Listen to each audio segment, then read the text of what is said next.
So, part 3, there's going to be quite a few of these. I always think it's good to break it down, show people the scape.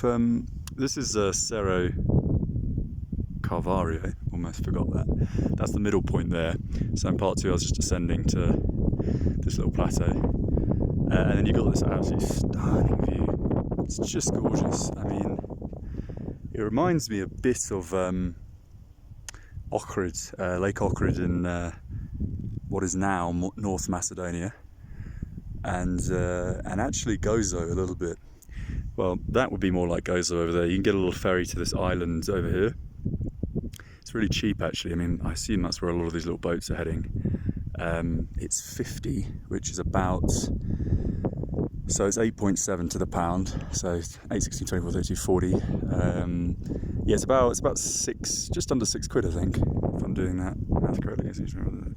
Yeah, no, yeah, £6. A little less. So, yeah, very nice. And now we're going to ascend this little mount to see what's going on. The only criticism is, God, I would love to camp down there, or I wonder if there's a guest house. That'd be gorgeous. But the only criticism is, of course, which you expect, especially in Latin America, the trash is like, it's just so illogical. Like, I just don't get it. It's, you know, they're trying to burn it, and it's like, the wrappers just blow everywhere, and these people obviously come up here to drink. They're local people. These are other people's lands as well, so people are trying to farm, and their neighbours are literally having a booze up on there. And this is everywhere. This is on the beach as well. That said, they have cleared the kind of the focal point of the shoreline where the kind of jetties are for the tourists. But you find this everywhere. It's just so logical, man, because, you know, long term it reminds me a lot of Georgia up in the north in Svaneti National Park, which is another great place.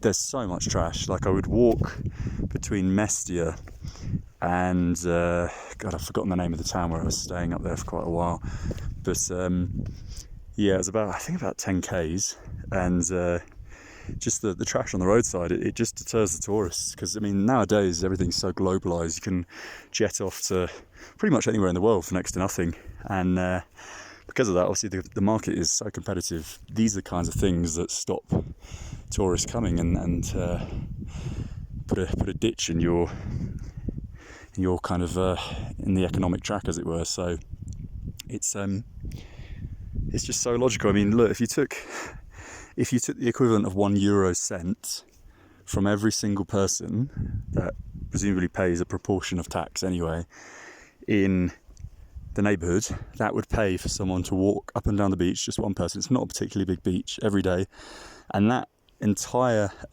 coastline would be clean.